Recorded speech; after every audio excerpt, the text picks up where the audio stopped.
마태복음 26장 31절부터 35절입니다. 함께 봉독하겠습니다. 그때 예수께서 제자들에게 이르시되 오늘 밤에 너희가 다 나를 버리리라 기록된 바 내가 목자를 치리니 양의 떼가 흩어지리라 하였느니라. 그러나 내가 살아난 후에 너희보다 먼저 갈릴리로 가리라. 베드로가 대답하여 이르되 모두 주를 버릴지라도 나는 결코 버리지 않겠나이다.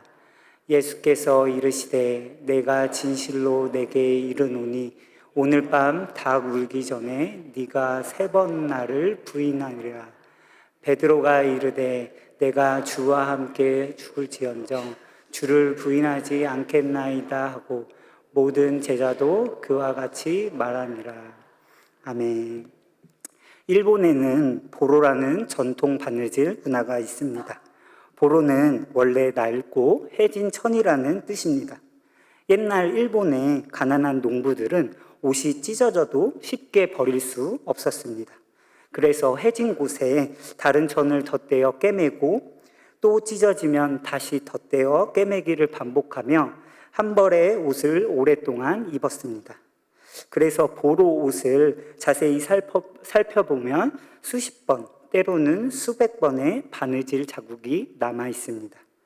그런데 놀라운 것은 오늘날 사람들이 그 바느질 자국을 흉으로 여기지 않는다는 것입니다. 오히려 그 흔적을 가장 아름다운 가치로 평가합니다. 왜냐하면 그 옷에는 누군가 끝까지 버리지 않고 여러 번 꿰매어 소중히 간직한 시간과 사랑이 담겨있기 때문입니다. 저는 이 보로를 보며 오늘 본문에 등장하는 베드로가 떠올랐습니다. 베드로 역시 크게 실패했습니다. 사람들 눈에는 다시는 쓰임받을 수 없을 만큼 무너진 사람처럼 보였습니다. 그러나 예수님은 그런 베드로를 버리지 않으셨습니다.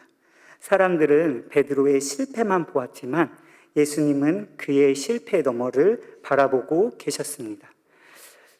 오늘 말씀은 왜 베드로의 실패가 끝이 될 수 없었는지, 그리고 왜 우리의 실패도 끝이 아닐 수 있는지를 보여줍니다. 오늘 본문의 사건은 예수님께서 십자가를 지시기 바로 전날 밤에 일어났습니다. 예수님은 제자들과 함께 마지막 유월절 식사를 나누셨고 자신의 몸과 피를 내어주실 것을 말씀하신 뒤 감람산으로 향하고 계셨습니다.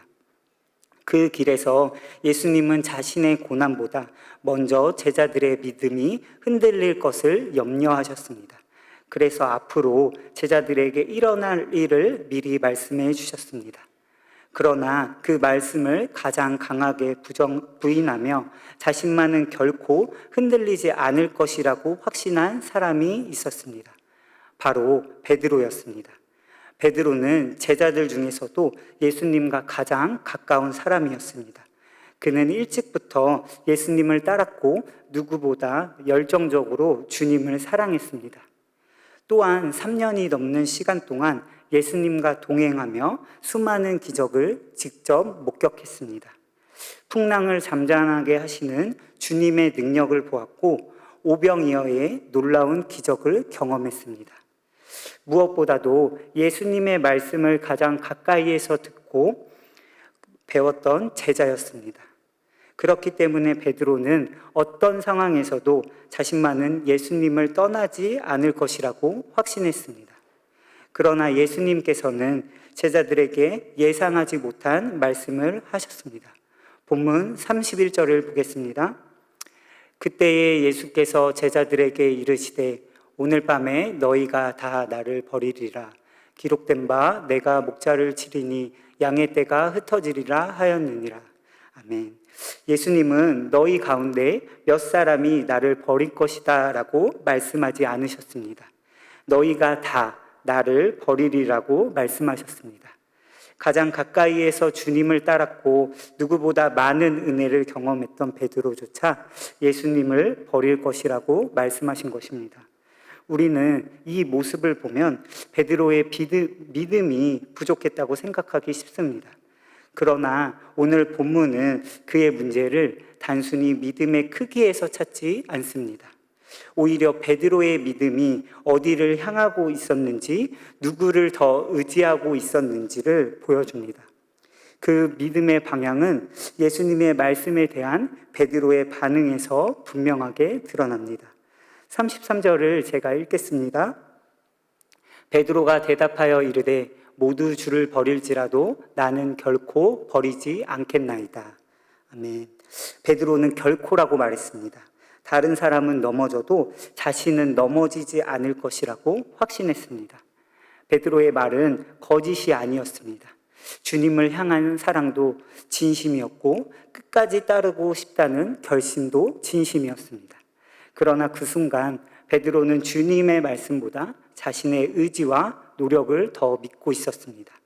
예수님이 나를 끝까지 붙드실 것이다 라는 생각보다 나는 예수님을 끝까지 따를 수 있다, 나는 결코 넘어지지 않을 것이다 라는 자기 확신이 더 컸습니다. 결국 베드로의 문제는 믿음이 없었던 것이 아니라 믿음의 방향에 있었습니다. 그는 예수님을 사랑했지만 주님 말씀보다 자신의 열심과 의지와 결심을 더 신뢰하고 있었습니다. 이처럼 내가 결코 주를 버리지 않겠습니다 라는 그의 고백은 예수님을 향한 신앙 고백인 동시에 자신의 믿음을 신뢰하는 고백이기도 했습니다. 베드로는 예수님을 믿는다고 말했지만 실제로는 자신의 믿음이 끝까지 자신을 지켜줄 것이라고 생각했습니다. 결국 베드로의 문제는 믿음이 작아서가 아니었습니다. 오히려 자신을 향한 믿음이 너무 크다는 게 문제였습니다. 믿음의 방향이 예수님이 아닌 자기 자신을 향하고 있었던 것입니다. 바로 이 부분에 대해 팀 켈러 목사님은 자신의 저서 하나님을 말하다에서 믿음의 중요한 기준은 단순히 크기가 아니라 그 믿음이 누구를 향하고 있는가에 있다고 말합니다. 성경에서 이 사실을 잘 보여주는 인물이 바로 아브라함입니다. 하나님께서 아브라함에게 독자 이삭을 번제로 드리라고 말씀하셨습니다. 이삭은 단순히 사랑하는 아들이 아니라 오랜 기다림 끝에 받은 약속의 아들이었습니다. 아브라함에게 이삭은 미래였고 소망이었습니다. 그렇기 때문에 이삭을 드리라는 하나님의 말씀은 가장 소중한 것을 내려놓으라는 말씀이었습니다. 인간의 생각으로는 쉽게 이해하거나 받아들일 수 없는 말씀이었습니다.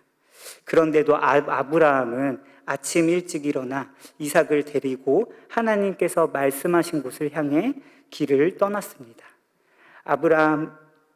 이러한 아브라함이 이렇게 순종할 수 있었던 이유는 하나님의 뜻을 모두 이해했기 때문이 아니었습니다. 눈에 보이는 이삭보다 약속을 주신 하나님을 더 신뢰했기 때문이었습니다. 다시 말해 아브라함의 믿음은 자신의 이해나 판단이 아니라 온전히 하나님을 향하고 있었습니다. 이러한 아브라함의 믿음은 베드로의 모습과 대조됩니다. 베드로는 모두 주를 버릴지라도 나는 결코 버리지 않겠습니다 라고 말하며 자신의 결심을 믿었습니다. 그러나 아브라함은 자신의 결심이 아니라 하나님을 신뢰했습니다. 결국 두 사람의 차이는 믿음의 크기가 아니라 믿음의 방향에 있었습니다. 베드로의 시선은 자신이 얼마나 굳게 설 수 있는가에 머물러 있었습니다. 그러나 아브라함의 시선은 하나님께서 얼마나 신실하신 분인가를 향하고 있었습니다. 결국 하나님께서 기뻐하시는 믿음은 자신의 결심을 붙드는 믿음이 아니라 끝까지 신실하신 하나님을 바라보는 믿음이었습니다. 사랑하는 성도 여러분, 우리의 믿음은 때로 연약하고 흔들릴 수 있습니다. 그러나 우리의 믿음보다 크신 주님은 결코 흔들리지 않으십니다. 그러므로 오늘도 우리의 시선을 우리의 자신이 아니라 변함없으신 주님께 두는 저와 성도님들이 되었으면 좋겠습니다. 저를 따라 선포하시겠습니다. 믿음의 방향을 주님께로 향합니다. 베드로는 자신의 결심을 믿었습니다. 그러나 예수님은 베드로의 결심보다 그의 연약함을 더 정확히 알고 계셨습니다. 결국 예수님께서 말씀하신 대로 베드로는 3번이나 주님을 부인했습니다. 가장 지키고 싶었던 약속을 스스로 깨뜨렸고 가장 사랑한다고 고백했던 주님을 자신의 입으로 부인했습니다. 그런데 베드로의 이야기를 듣고 있으면 어느 순간 그의 모습 속에서 우리의 모습을 발견하게 됩니다. 우리 역시 더 잘해보려고 다짐하고 이번에는 흔들리지 않겠다고 결심하지만 예상하지 못한 어려움과 시험 앞에서는 우리의 연약함이 드러나곤 합니다. 그런 점에서 베드로의 실패는 한 사람의 이야기에 머물지 않고 실패와 회복을 반복하며 살아가는 오늘 우리의 이야기이기도 합니다. 얼마 전 우리나라를 방문한 엔비디아 CEO 젠슨 황은 성공의 비결을 묻는 질문에 회복 탄력성이라고 대답했습니다. 회복 탄력성이란 실패한 뒤에도 다시 일어나는 힘을 말합니다. 많은 사람은 성공하는 사람과 그렇지 못한 사람의 차이가 실패의 유무가 아니라 실패 이후 다시 일어서는 힘에 있다고 말합니다. 성경은 여기에서 한 걸음 더 나아갑니다. 세상은 내가 어떻게 일어설 것인가를 말하지만 성경은 누가 우리를 다시 일으켜 세우시는가를 강조합니다. 그리스도인의 회복은 인간의 강한 의지에서 시작되는 것이 아니라 실패한 우리를 먼저 찾아오셔서 다시 세우시는 하나님의 은혜에서 시작된다는 것입니다. 결국 우리가 다시 일어설 수 있는 이유는 우리의 의지가 강해서가 아닙니다. 우리가 7번 넘어져도 8번째에도 먼저 찾아오시는 주님이 계시기 때문에 일어날 수 있는 것입니다. 그래서 우리의 회복은 우리의 결심이 아니라 주님의 은혜에서 시작됩니다. 베드로의 회복도 마찬가지였습니다. 그는 스스로 마음을 다잡고 일어선 것이 아니라 예수님께서 그의 실패를 품으시고 다시 일어설 길을 준비해 주셨기 때문에 회복될 수 있었습니다. 그런데 여기서 우리가 더 놀라게 되는 것은 예수님께서는 그 회복을 베드로가 넘어진 뒤에 준비하신 것이 아니라 넘어지기 전부터 이미 약속하셨다는 사실입니다. 그 약속이 오늘 본문 32절에 나타납니다. 제가 읽겠습니다. 그러나 내가 살아난 후에 너희보다 먼저 갈릴리로 가리라. 아멘. 이 말씀은 단순히 갈릴리에서 다시 만나자는 약속이 아니었습니다. 제자들은 예수님을 버리고 흩어질 것이지만 예수님은 그들의 관계를 끝내지 않으시겠다는 은혜의 약속이었습니다. 십자가에서 고난당하시고 죽으시고 부활하셔서 다시 제자들을 찾겠다는 말씀입니다. 그런데 특별히 이 말씀에서 우리가 주목해야 할 단어가 있습니다. 바로 먼저입니다. 제자들이 다시 예수님을 찾아오는 것이 아니라 예수님께서 먼저 갈릴리로 가셔서 그들을 만나 주시겠다고 말씀하십니다. 이것이 바로 주님의 은혜입니다. 우리가 주님께 나아가기 전에 주님께서 먼저 우리를 찾아오시는 것입니다. 그리고 예수님은 그 약속을 그대로 이루셨습니다. 그 말씀이 바로 마태복음 28장 10절입니다. 이에 예수께서 이르시되 무서워하지 말라. 가서 내 형제들에게 갈릴리로 가라 하라. 거기서 나를 보리라 하시니라. 아멘. 예수님은 십자가를 지시기 전에 하셨던 약속을 끝까지 기억하셨습니다. 제자들은 두려움에 사로잡혀 예수님을 버리고 흩어졌지만 예수님은 그들과의 관계를 끝내지 않으셨습니다. 오히려 약속하신 대로 갈릴리로 가셔서 실패한 제자들을 다시 만나 주셨습니다. 결국 중요한 것은 우리의 실패보다 그리스도의 사랑이 훨씬 크다는 것입니다. 우리는 한 번 실패했을 때 하나님께 나아갈 자격을 잃어버렸다고 생각합니다. 그러나 주님은 우리의 실패 때문에 우리를 외면하는 분이 아니십니다. 오히려 실패한 우리를 먼저 찾아오셔서 품어주시고 다시 믿음의 길을 걸어갈 수 있도록 붙들어 주십니다. 우리도 살아가면서 베드로처럼 넘어질 때가 있습니다. 믿음을 지키겠다고 다짐했지만 무너질 때가 있고 하나님 앞에 부끄러워 다시 나아가기조차 어려울 때도 많습니다. 그러나 우리의 연약함보다 주님의 은혜가 더 크고 우리의 실패에도 주님의 사랑은 변함이 없습니다. 그러므로 우리의 소망은 내가 얼마나 잘 버텨내느냐에 있는 것이 아니라 끝까지 우리를 붙드시고 포기하지 않으시는 예수 그리스도께 있습니다.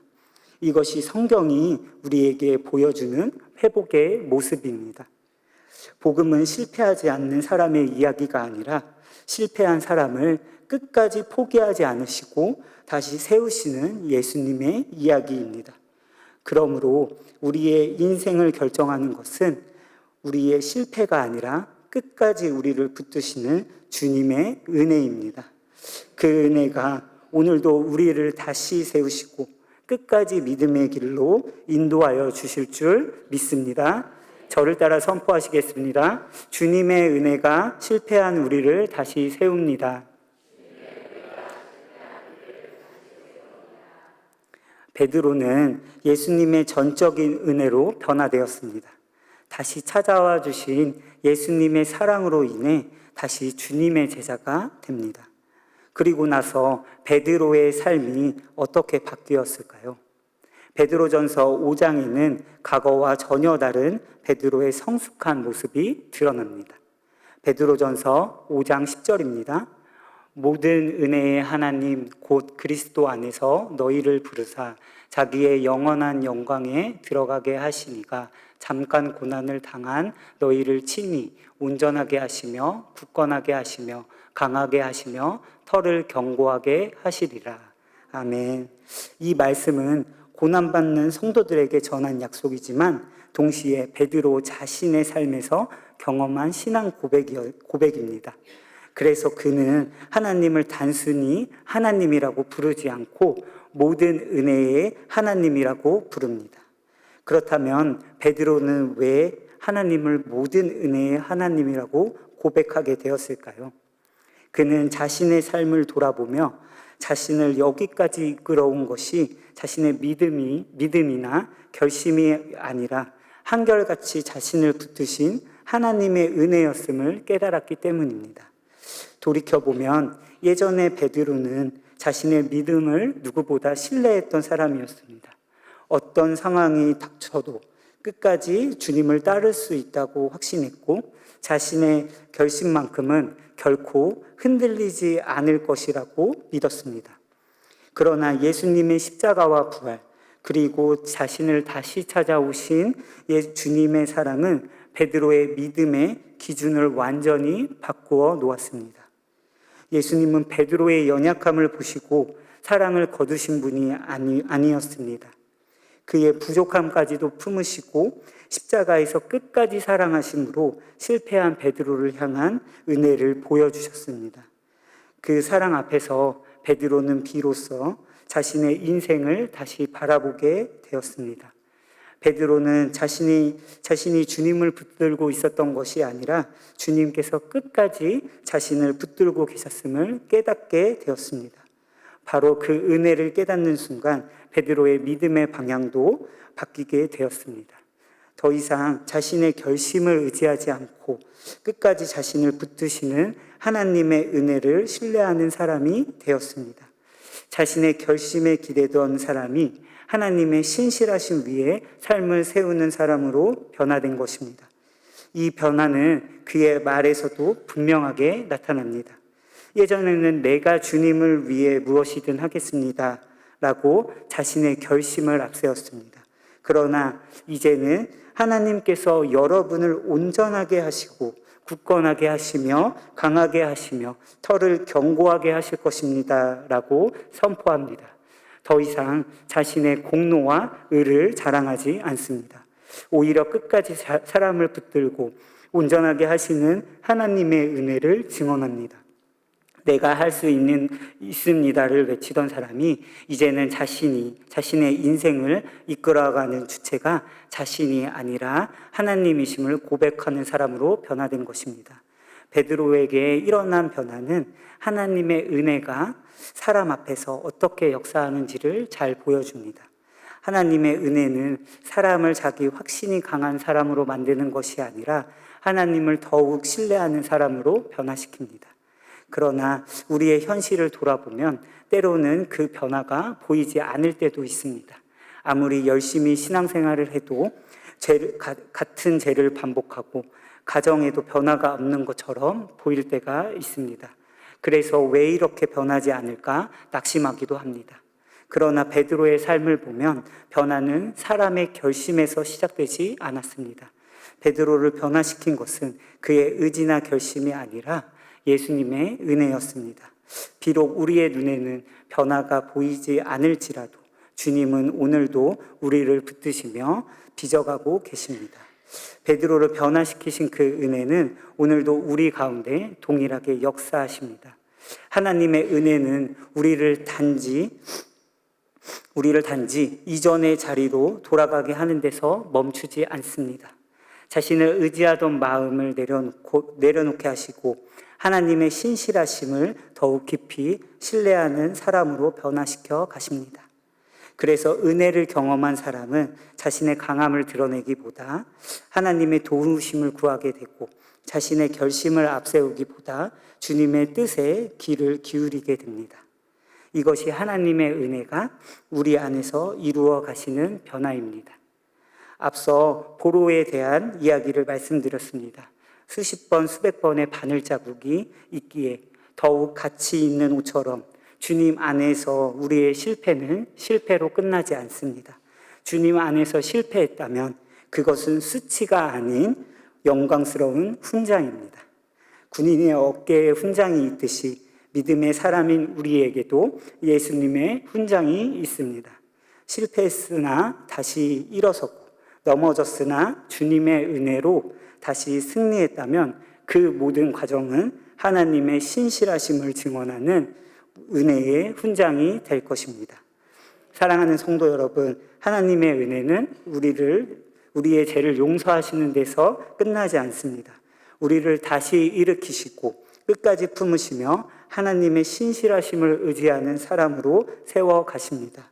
그러므로 우리의 소망은 우리 자신에게 있지 않습니다. 오늘도 우리를 온전하게 하시는 모든 은혜의 하나님께 있습니다. 그 하나님께서 신실한 은혜로 우리의 삶을 변화시켜 가실 줄 믿습니다. 저를 따라서 함께 선포하시겠습니다. 주님의 은혜가 우리를 변화시킵니다. 마지막으로 저를 따라 고백하시겠습니다.